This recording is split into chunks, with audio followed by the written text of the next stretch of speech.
Welcome to Business Reporter's Future of Financial Services and Banking campaign. I'm Rachel Hicks. Without confidence in the accuracy of investment reporting and their ability to deliver smart, successful investment management, companies risk wasting time and money. So they collect data, and a lot of it.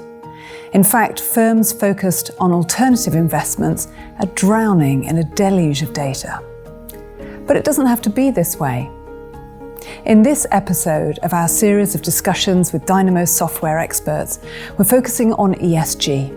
As regulators, investors and shareholders demand greater accountability, how do you as a business manage historical data gaps, choose which ESG framework to trust and deliver what's demanded? To discuss this, I'm joined by Danielle Pepin, Dynamo Head of Product PMV.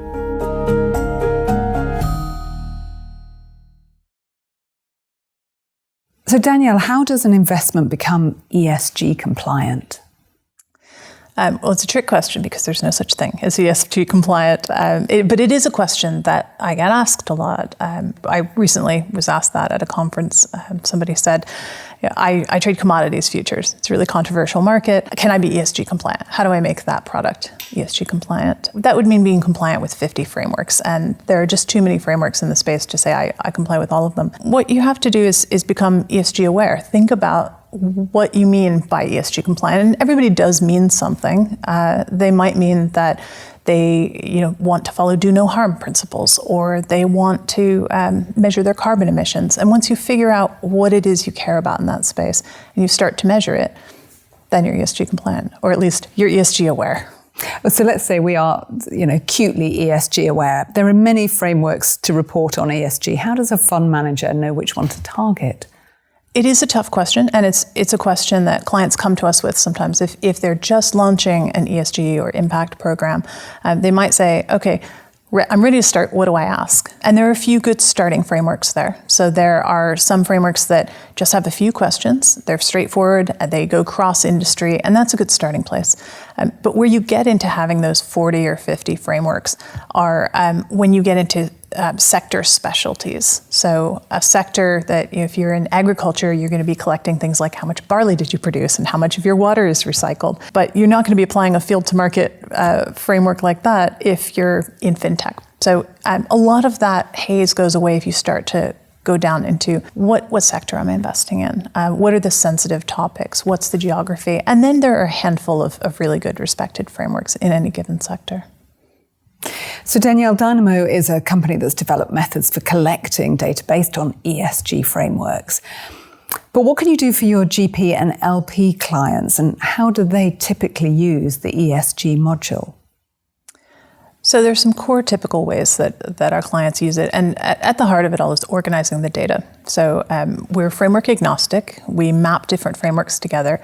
The beauty of that is if you're asking questions based on one framework, if later you start reporting against another one, so say you become a signatory to something, you can just take the data that you already have. It's already well organized, taxonomized within the system. So it makes it much easier to communicate between different parties and to use that data for different methods. So at the heart of our system, we've got a question bank based on cross-mapped frameworks, and an ability to send out surveys and do different data collection exercises. But we also augment that with a lot of accountability and abilities to assign tasks, measure completion.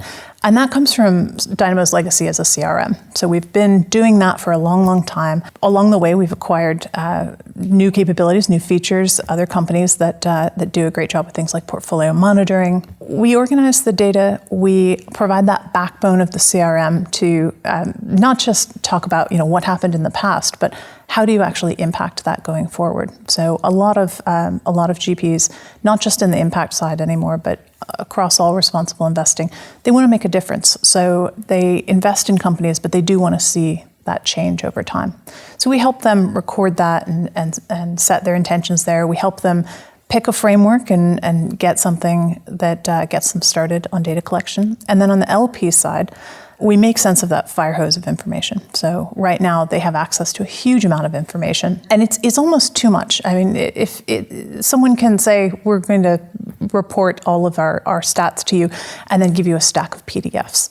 Well, that's great if you've got people to go through and read the stack of PDFs. One of the things we can do, we acquired a company last year that allows us to use a bit of AI and a bit of human intervention to tag and read PDFs. So suddenly that big stack of data becomes curated data in the system, well organized, that you can then generate reports off of. You can do analysis, you can benchmark your funds against each other, and it becomes a little bit more of a story, and you can bring into focus the data that you want to see. But how do you adapt to your clients' needs, and given the sector is changing so quickly? We do have to stay on our toes. I mean, it takes work. It takes getting ahead of regulation, and you might spend a weekend reading something new that has come out from a UN group. That's part of the facts of it. Part of it is just speaking with our clients. So we have some amazing clients who are really experts in this industry and have been for years. I mean, especially being based in Europe means that we've been doing it a little bit longer than some of the American firms, and so we've had access to that growth, that sort of organic learning process. A core way that we stay ahead is having a great tech stack. It doesn't sound sexy to say that and say, this is our what we bring to the table, but it's a huge advantage. So it's great to have all the knowledge and to be able to consult, but then having a tech stack that scales really well, that can handle thousands of data points from thousands of asset level reporters, that marks all the data as point in time. There's a lot that I think we bring to the table in terms of the tech side of things. So finally, give me a broad overview of the future of ESG from the portfolio monitoring perspective. I think we'll see more regulation. We're already seeing it emerge. I mean, we've been living with SFDR for a little while, and the SEC has been making noise about disclosures as well. So that's definitely coming. I think we'll see more industry initiatives, self-led initiatives between investors and funds, and then education at the asset level. That's already starting, and it's been in place for years, but we're really seeing a lot of heat pick up around that. A lot of our clients have become signatories to data sharing exercises. That'll, I'm sure, keep continuing as a trend. And it also complements trends that we've seen on the financial side, where GAAP, now everybody reports on generally accepted accounting. And there was a time when that wasn't true, and I think we're moving toward that for ESG, so standardization and rounding up around hard numbers. So there was a time when you could put some wind farms on your brochure and you could install some solar panels and say, we've made an impact. But now we're going more toward hard numbers, and we're trying to organize that impact story around things that are verifiable, targets, and show progress over time. This was Danielle Pepin, Head of Product PMV for Dynamo Software.